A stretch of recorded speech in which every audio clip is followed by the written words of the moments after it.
Là, on est en mission officielle avec la présidence et l'ARE et les partenaires de Anzana Power qui vont nous associer sur la réhabilitation de l'Obilangi 1. Nous sommes là pour un très court séjour. Nous allons juste donner les salutations au gouverneur, fixer sur la centrale.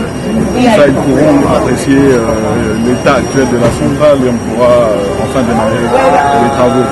Donc il y a un document provincial dont on a besoin, donc c'est pour ça qu'on va solliciter au gouverneur de pouvoir réagir rapidement en envoyant à l'ARE le document nécessaire. Non, au niveau où nous en sommes maintenant, le chef d'État, depuis la réunion qu'on a tenue avec lui à Luanda, a donné des instructions claires. Donc il y a un ordre de mission de la présidence. Il nous a demandé d'exécuter non seulement Mbuji-Mayi, mais également Tshopo sur Kisangani. Il y a 2 jours, nous étions sur Tshopo avec la même équipe que vous voyez maintenant. Donc je ne pense pas que quelqu'un peut faire un blocage à une instruction du chef de l'État, ni même à la volonté du chef de l'État. Imminent, imminent. Donc tout de suite. Alors, quelle peut retenir la province de la population du Kassai? En tout cas que la patience a été nécessaire, mais que maintenant nous sommes là pour travailler, donc on va faire ça correctement. Oui, l'AMIBA, au cours de leur dernière assemblée générale, a mis fin au fameux contrat de la firme SECO. Et donc maintenant j'ai déjà tenu 2 rencontres avec le DG qui était d'ailleurs sur le vol avec nous en provenance de Kinshasa. Donc je le verrai encore ce soir, il n'y aura pas de problème, ce sera l'entente générale. Le procès consiste en la réhabilitation du site de Tchala. Donc nous avons déjà la concession de l'Obilangi 1, mais nous sommes intéressés à étendre cette concession sur les autres centrales également du site de Tchala. Donc nous sommes venus dire à l'autorité, faire le rapport de la visite que nous avons effectuée, la visite technique que nous avons effectuée hier sur le site, non seulement sur le barrage, mais sur l'ensemble des centrales, sur la ligne de transport également. Aujourd'hui, nous allons continuer la visite du réseau de la ville et ferons un rapport à la très haute autorité sur l'état de l'électricité de la province de Kassai-Oriental et particulièrement la ville de Mbuji-Mayi. Par centrale, plus ou moins, parce qu'il y a toujours des imprévus. Par centrale, il faut compter à peu près 30 millions et sur le réseau aussi 30 millions. C'est que le site est en état de délabrement très avancé, qu'une seule turbine fonctionne pour le moment à la centrale.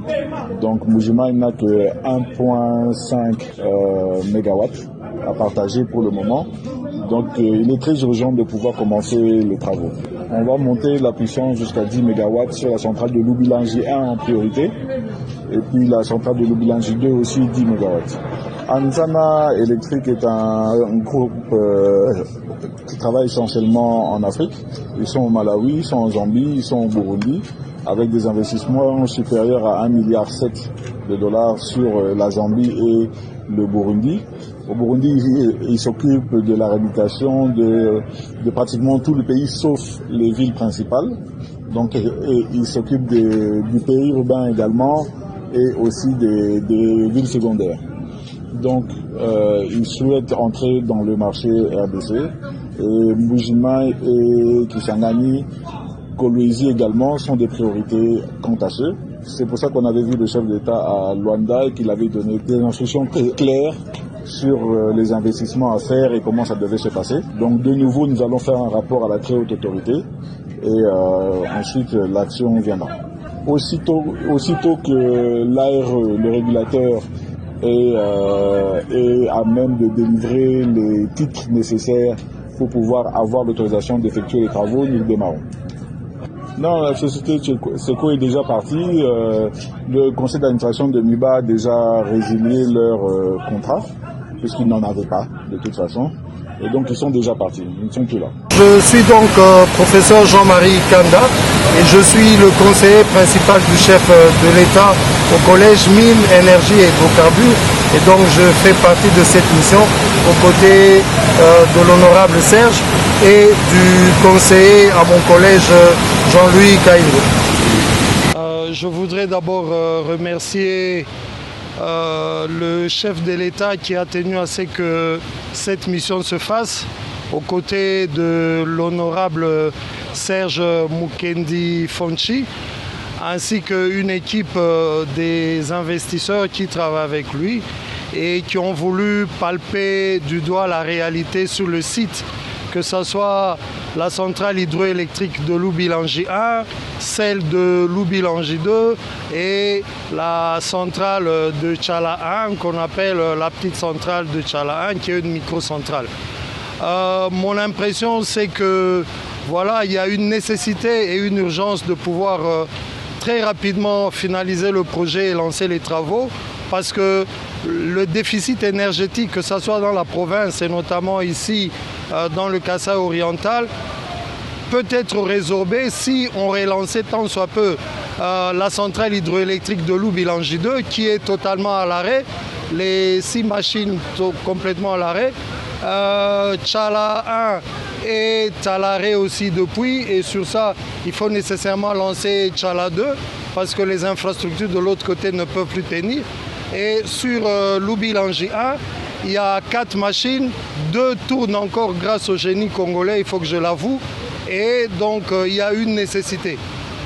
Les sites sont bien gardés, quoique sur Tchala 1 c'est des vestiges, mais je dois dire ici que la volonté et l'ambition du président de la République qui a mis le social et l'industrialisation du pays au cœur de son action, voudrait que nécessairement les travaux commencent.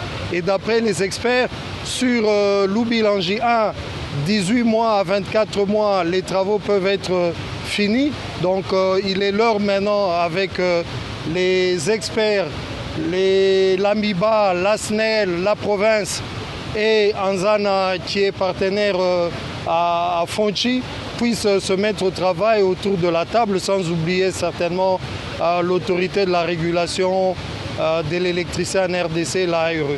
Donc je ferai mon rapport de mission. J'ai été accompagné avec un conseiller qui est en charge des énergies à notre collège et donc nous ferons le nécessaire pour que le chef ait, on va dire, la situation complète, état physique des équipements, situation de terrain. Moulou.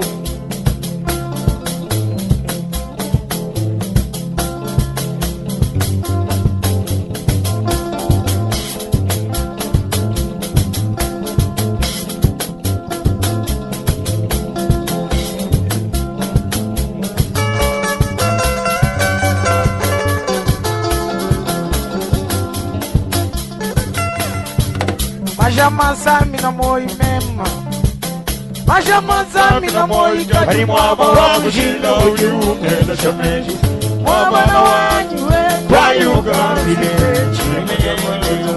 Mama wanyu Kaka masha wa chite Yo yo yo Chite Yo yo yo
Oh,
Présentement, nous avons une machine qui tourne sur 4 machines. Elle développe 1500 kW. Dans cette période ici, nous avons d'ordinaire 2 machines qui tournent. Le groupe L12 et le groupe L14. Donc, le groupe L12 a été arrêté depuis avant-hier pour un souci au niveau de variété. Il y a eu un échauffement exagéré de la température. On va faire une commande de pisciner aux ateliers mécaniques de la MIPA qui vont nous arriver demain. Nous allons remettre le groupe L12 en service. Non, nous avons 2 machines sur 4 de fonction. Les 2 autres là-bas, le premier groupe L11, tout est déjà enlevé. Il n'y a presque pas de choses ensemble dedans. Le deuxième groupe L13 aussi est en réhabilitation. C'est déjà un grand handicap. Donc, les 2 machines qui fonctionnent ne sont même pas trop fiables. Ils ont des soucis techniques par-ci, par-là. Problème de pompe de vessage, problème de ceci, problème de cela. Bon, nous sommes producteurs. En tant que producteurs, nous avons besoin de réhabilitation complète, de plus de 4 tonnes, à leur puissance maximale, tel que j'étais initialement conçu et implanté ici. C'est ça notre souci premier, notre souhait premier, c'est celui-là. Si nous pouvons avoir cette faveur et cette grâce d'avoir un opérateur qui nous accompagne pour avoir l'ensemble des 4 machines opérationnelles, ce sera un soulagement pour nous. Frank Chola, mon petit frère, mais on dit une vision mounena, pour propager malheureusement ce qui se passe à Kouetou.